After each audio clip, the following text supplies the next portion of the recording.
My name is Hadia Jaideepbhai Vaishnavbhai. I am studying in Government Medical College Surat currently and second year.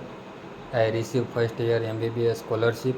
My donor name is Naveen sir and Pooja ma'am. This scholarship help in my further study and NEET PG preparation plan and other instrument and book expenses. My family income is 65,000 per year. My father is the small farmer. My father and mother work as the labor. My family only. My father earn money. I share my college experience. I get admission in this college and meet different people and make friendship them.